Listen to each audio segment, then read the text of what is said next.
de contestar lo más breve posible, porque fueron preguntas muy profundas, realmente. Son preguntas que deben de abordarse con mucha responsabilidad, con mucho respeto a los dolientes, de la misma manera que mucho respeto a la palabra de Dios. No es algo que se puede contestar a la ligera. Entonces voy a tratar de ser breve, conciso y usar dos ejemplos para que Dios nos dé a nosotros entendimiento. Eso no tiene que ver, en primer lugar, con el intelecto. El intelecto es cuánto yo sé. O sea, no tiene que ver cuánta información tengo. Cuánta información tengo de la Biblia o cuánta no la tengo. Teníamos un hombre a la par de nuestro Señor Jesucristo, a un lado y otro al otro. Un hombre que no se había discipulado, era un ladrón, no se había bautizado y comprendió en ese momento. En ese momento comprendió y le dijo: Señor, hoy cuando estés en el paraíso, acuérdate de mí. Y le dice: ciertamente, hoy mismo estarás conmigo en el paraíso. Bueno, él dijo: cuando estés en el paraíso, acuérdate de mí. Dice: hoy mismo estarás conmigo en el paraíso, le dijo nuestro Señor Jesús. Ahí le llegó el entendimiento a él. No es el intelecto, sino el entendimiento. Iban unos discípulos camino a Emaús junto con él, iban hablando de nuestro Señor y no lo habían reconocido. No lo habían reconocido porque él no se había presentado, no se había revelado a ellos y ellos venían tristes porque no lo habían visto resucitar, pero había resucitado desde la mañana. Ya tenía muchas horas de haber resucitado. Pero hasta que él vino y se presentó y partió el pan y presentó vino, hasta ese momento lo lograron reconocer. Ahí se revela él. Ok, eso como base. Ahora voy a dejar esto para continuar con la explicación y voy a hablarle de una experiencia personal. Y una vez que le hable de esa experiencia personal, entonces vuelvo y continúo con la parte bíblica. Mis dos abuelos, papás de mis padres que están aquí en la clase, uno, el papá de mi mamá y el otro, por supuesto, el papá de mi papá. Mis dos abuelos yo los amé, los amo todavía, porque Dios no es un Dios de muertos, sino un Dios de vivos, entonces los sigo amando. Pero en particular, uno de mis dos abuelos a mí me llegó mucho su muerte, me golpeó mucho, y es el abuelo que se llamaba, o yo me llamo como se llamaba él, Antonio Garmendia. Yo me llamo José Antonio Garmendia. Entonces mi abuelo, Antonio Garmendia, cuando él muere, a mí eso me golpeó mucho. Yo lloré 25 años a mi abuelo, así literalmente 25 años. Cada vez que llegaba el Día del Padre, yo lloraba. Cada vez que me lo recordaba algo, yo lo lloraba. Solo yo vivía ese luto, lo viví durante 25 años. O sea, yo lloraba y pensaba en él, y lloraba y lloraba. Hasta que un día, predicando, porque también había llorado un amigo, un amigo que murió de cáncer, y lo lloré durante un montón de años. Y cada vez que algo me lo recordaba también me dolía, me contristaba. Y un día, así sin más ni más, un día vino a mí el Espíritu de Dios y me hizo entender. Me hizo entender de que ellos estaban bien, que están vivos, que están adorando al Señor. Y que más bien el que está mal estoy yo, porque estoy de este lado de la... Ellos están del lado donde las cosas no son vanidad, y yo estoy del lado donde todo es vanidad. Eso se llama entendimiento. Y eso se llama entendimiento y no viene de uno.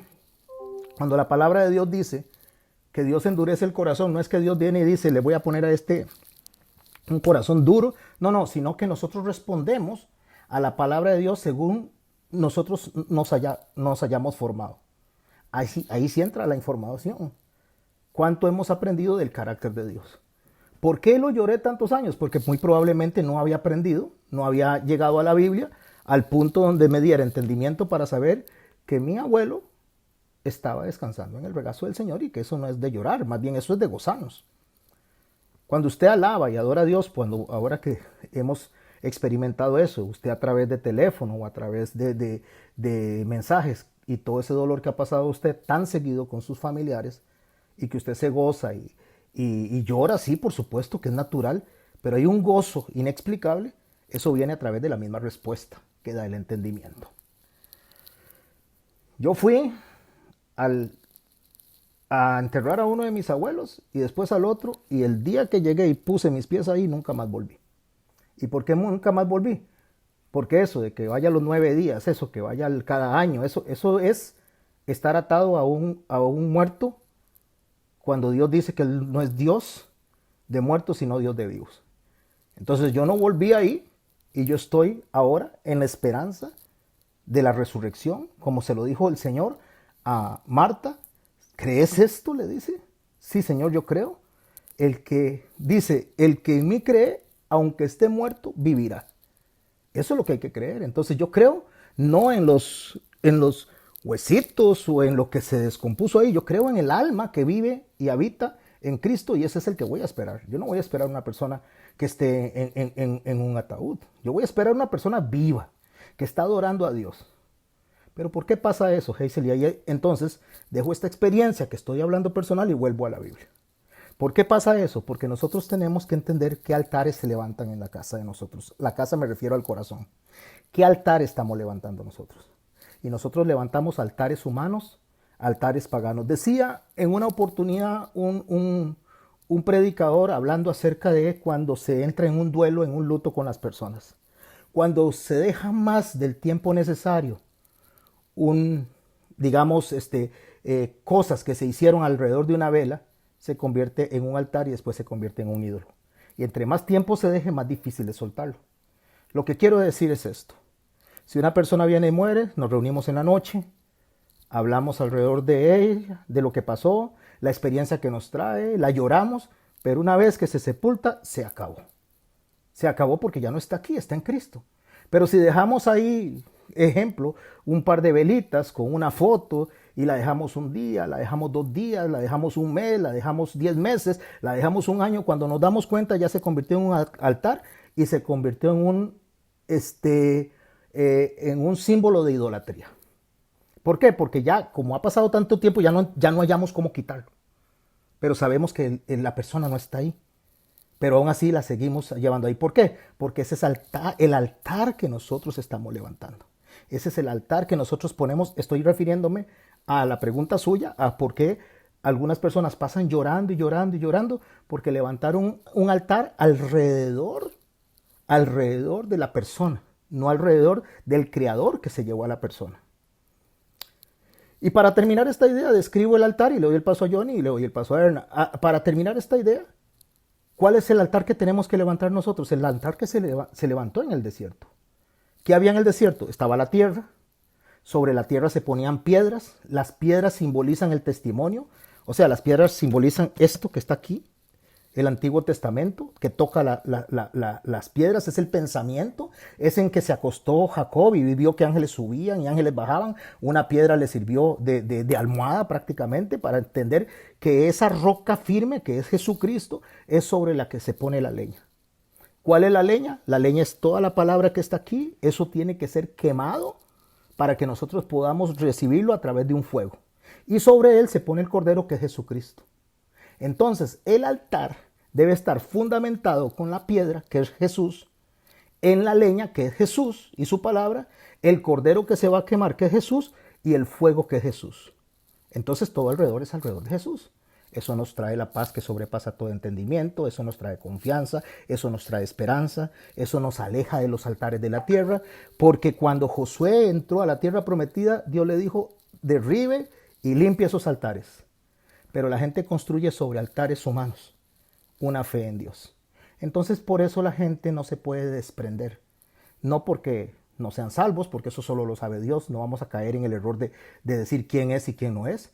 Pero sí podemos decir que están construyendo un altar sobre sus ideas, sobre sus pensamientos, sobre sus emociones.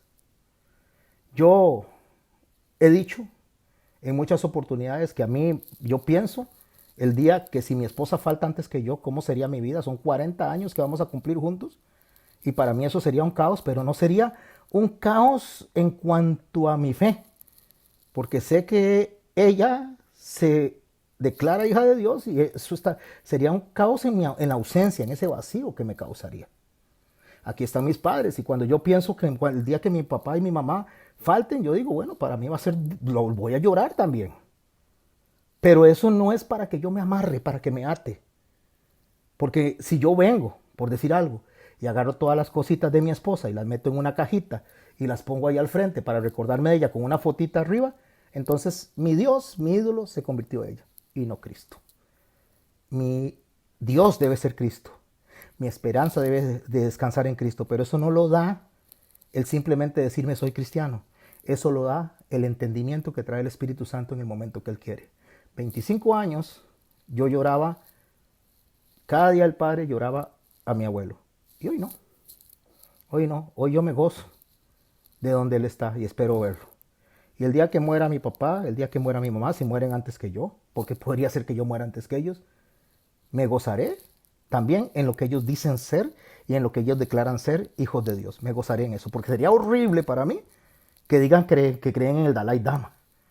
O sería horrible para mí que mueran creyendo en no sé, en el ratón de los quesos.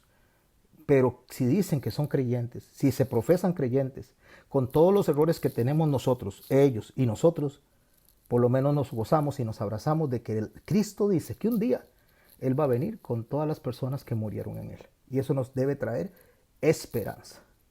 Eso nos debe traer a nosotros confianza y gozo. Llorar, sí, pero el tiempo necesario. No atarnos en un duelo a cosas, a tiempos y a actividades que lo único que hacen es atarnos a alguien que si estuviera aquí nos dirían, pero ¿qué están haciendo? ¿Qué están haciendo? Ustedes lo que deberían de estar es felices porque hoy estoy oliendo y gozándome del aroma del perfume de nardos que tiene mi Cristo. Pero somos tan egoístas que en lugar de gozarnos porque están en Cristo, quisiéramos que estuvieran aquí, aunque estuvieran padeciendo, aunque estuvieran enfermos, aunque estuvieran conectados a máquinas de oxígeno. En vez de decir, bendito Dios, y gracias porque están descansando en tu paz y en tu regazo.